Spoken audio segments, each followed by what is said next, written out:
आप कैसे हैं? आशा करता हूँ कि आपकी पढ़ाई लिखाई ठीक ठाक ही चलती होगी। तो दोस्तों आज रेलवे ग्रुप डी का प्रैक्टिस सेट लगाएंगे जो प्यारे गुरुजी खान सर के बुक होंगे। तो दोस्तों अगर आप एक सीट ग्रुप डी में पक्की करनी चाहते हैं तो आप ज़्यादा से ज़्यादा प्रैक्टिस सेट लगाएं। तो दोस्तों ये जो प्रैक्टिस सेट है वह सामान्य ज्ञान तथा करंट अफेयर के प्रश्न हैं जो विभिन्न प्रतियोगी परीक्षा में सामान्य ज्ञान के प्रश्न जो पूछे हुए हैं उसका आज प्रैक्टिस सेट लगाएंगे। तो दोस्तों बिना वक्त गवाएं फर्स्ट क्वेश्चन की ओर बढ़ेंगे। फर्स्ट क्वेश्चन है भारत नामक नमक भारतीय संविधान में भारत के लिए उपाधि के रूप में प्रयुक्त होता है जिसका जिक्र भारतीय महाकाव्य में एक एक भाग में प्राचीन पौराणिक सम्राट भरत की कथा के रूप में वर्णित है। तो दोस्तों प्राचीन प्राचीन पौराणिक सम्राट भरत के रूप में जो कथा के रूप में वर्णित है दोस्तों वह महाभारत में वर्णित है। अगला क्वेश्चन है लोकसभा के सदस्यों के रूप में योग होने के लिए आवश्यक न्यूनतम आयु कितना होता है। तो दोस्तों अगर क्वेश्चन पूछा जाए लोकसभा के सदस्य के रूप में योग होने के लिए आवश्यक न्यूनतम आयु कितना होना चाहिए तो इसका आंसर हो जाएगा 25 वर्ष। लोकसभा सदस्य के रूप में योग होने के लिए आवश्यक न्यूनतम आयु 25 वर्ष होनी चाहिए। अगला क्वेश्चन है भारत में दूसरा सबसे बड़ा कच्चा तेल उत्पादक राज्य कौन सा है। तो दोस्तों अगर क्वेश्चन पूछा जाए भारत में दूसरा सबसे बड़ा कच्चा तेल उत्पादक राज्य कौन सा है तो इसका आंसर हो जाएगा राजस्थान जो है दोस्तों वह भारत में दूसरा सबसे बड़ा कच्चे तेल उत्पादन का राज्य है। अगला क्वेश्चन है भारतीय रिजर्व बैंक आरबीआई द्वारा जारी किए जाने वाले 100 रुपये के नोट पर निम्न में से किसका चित्र बना होता है। तो दोस्तों अगर क्वेश्चन पूछा जाए 100 रुपये के नोट पर किसका चित्र बना होता है तो इसका आंसर हो जाएगा रानी की वाव की आकृति 100 रुपये के नोट पर होती है। नेक्स्ट क्वेश्चन है सौर सौर खेती को बढ़ावा देने के लिए केंद्र सरकार द्वारा कौन सी योजना शुरू की गई है। तो दोस्तों अगर क्वेश्चन पूछा जाए सौर खेती को बढ़ावा देने के लिए केंद्र सरकार द्वारा कौन सी योजना शुरू की गई है तो इसका आंसर हो जाएगा किसान ऊर्जा सुरक्षा एवं उत्थान महाअभियान की शुरुआत की गई है। अगर क्वेश्चन पूछा जाए सौर खेती को बढ़ावा देने के लिए केंद्र सरकार द्वारा कौन सी योजना शुरू की गई है तो इसका आंसर हो जाएगा किसान ऊर्जा सुरक्षा एवं उत्थान महाअभियान शुरुआत की गई है। अगला क्वेश्चन है भारत में मध्यकाल 1.5 शताब्दी से शुरू होती है और 1.5 शताब्दी में समाप्त हो जाती है। तो दोस्तों अगर क्वेश्चन पूछा जाए भारत में मध्यकाल 1.5 शताब्दी से शुरू होती है और 1.5 शताब्दी में समाप्त हो जाती है। तो दोस्तों 8वीं शताब्दी में शुरू होती है और 18वीं शताब्दी में समाप्त हो जाती है। अगला क्वेश्चन है 1976 ईस्वी में 42वें संविधान संशोधन भारतीय संविधान के प्रस्तावना में कौन से शब्द जोड़े गए थे। तो दोस्तों अगर क्वेश्चन पूछा जाए 42वें संविधान संशोधन 1976 ईस्वी में जो हुआ था भारतीय संविधान के प्रस्तावना में कौन से शब्द जोड़े गए थे तो इसका आंसर हो जाएगा समाजवादी धर्मनिरपेक्ष शब्द को 42वें संविधान संशोधन में जोड़ा गया है। अगला क्वेश्चन है देश ने इजारोदरी व्यवस्था की शुरुआत की थी जिसके अनुसार राजस्व एकत्र करने का अधिकार उच्चतम बोली लगाने वाले को 5 साल की अवधि के लिए दिया जाता था।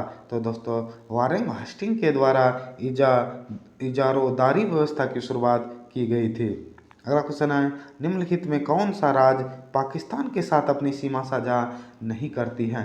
तो दोस्तों पाकिस्तान के साथ जो सीमा साझा नहीं करती है दोस्तों वह हरियाणा नहीं करती हैं। बाकी पंजाब गुजरात राजस्थान जो है वह पाकिस्तान के सीमा के साथ साझा करती हैं लेकिन हरियाणा जो है दोस्तों वह पाकिस्तान के राज्य के साथ साझा नहीं करती है।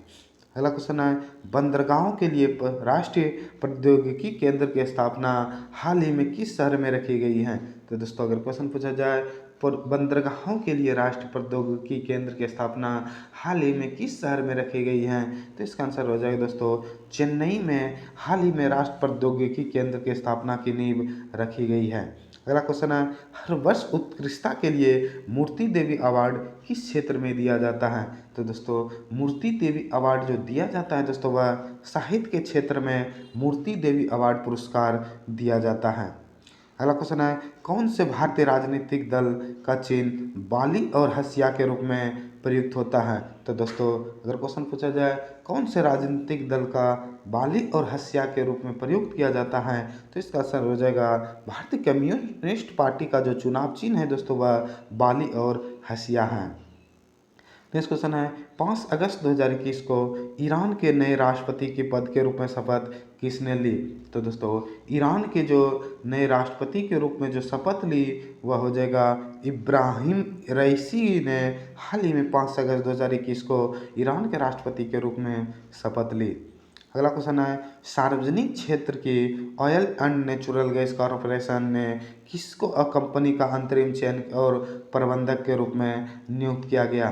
तो दोस्तों अगर क्वेश्चन पूछा जाए हाल ही में oil and natural gas corporation ने किसको अपनी कंपनी का चेयरमैन एवं प्रबंधक नियुक्त किया गया? तो इसका आंसर हो जाएगा अलका मित्तल को चेयरमैन और प्रबंधक निर्देशक के रूप में नियुक्त किया गया।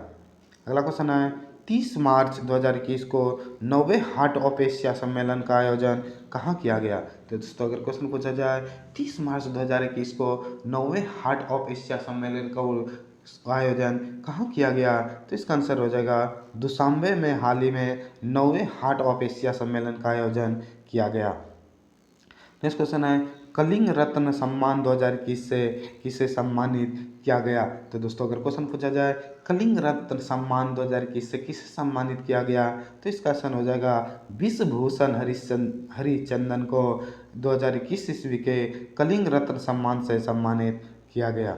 अगला क्वेश्चन है बीते दिनों में चर्चा में रहा सपेक्स पोर्टल का संबंध किससे है? तो दोस्तों सोपेक्स पोर्टल का संबंध जो है दोस्तों वह उच्चतम न्यायालय से संबंधित है। अगला क्वेश्चन है 13 अप्रैल 2021 को मुख्य चुनाव आयुक्त के रूप में किसको पदभार ग्रहण किया? तो दोस्तों अगर क्वेश्चन पूछा जाए 13 अप्रैल 2021 को मुख्य चुनाव आयुक्त के रूप में किसने अपना पदभार संभाला? तो इसका आंसर हो जाएगा सुनील चंद्रा ने 13 अप्रैल 2021 को मुख्य चुनाव आयुक्त के रूप में पदभार ग्रहण किया। अगला क्वेश्चन है हाल ही में भारत का पहला ग्रीन म्युनिसिपल बॉन्ड जारी करने वाला नगर निगम कौन है? तो दोस्तों हाल ही में भारत का पहला ग्रीन म्युनिसिपल बॉन्ड जारी करने वाला जो नगर निगम है दोस्तों वह गाजियाबाद नगर निगम है। नेक्स्ट क्वेश्चन है और आज का लास्ट क्वेश्चन है दोस्तों 5 मार्च 2021 को सेरावीक वैश्विक ऊर्जा और पर्यावरण नेतृत्व पुरस्कार से किसे सम्मानित किया गया? तो दोस्तों 5 मार्च 2021 को सेरावीक वैश्विक ऊर्जा और पर्यावरण नेतृत्व पुरस्कार से जो सम्मानित किया गया दोस्तों वह नरेंद्र मोदी को सम्मानित किया गया। तो दोस्तों ये वीडियो आपको कैसा लगा कमेंट में ज़रूर बताएं। तो दोस्तों अगर आप इस चैनल पर अभी तक नए हैं तो इस चैनल को सब्सक्राइब करें और बेल आइकन को दबाना न भूलें। बेल आइकन को दबाने से इससे रिलेटेड कोई भी वीडियो अपलोड करें तो सबसे पहले आपके पास आए। तो दोस्तों मैं आपको खास बात बता देना चाहता हूं अगर आप किसी भी एग्जाम की तैयारी करते हैं जिसमें जीके जीएस साइंस तथा करंट अफेयर के प्रश्न पूछे जाते हैं तो आइए टेलीग्राम ज्वाइन कर लीजिए जो रोजाना सुबह शाम 8 बजे जीके जीएस साइंस तथा करंट अफेयर के प्रैक्टिस सेट प्रोवाइड कराए जाते हैं जो आपके एग्जाम के लिए यह प्रैक्टिस सेट रामबाण साबित होते हैं। तो दोस्तों आज के लिए इतना ही। जय हिंद जय भारत।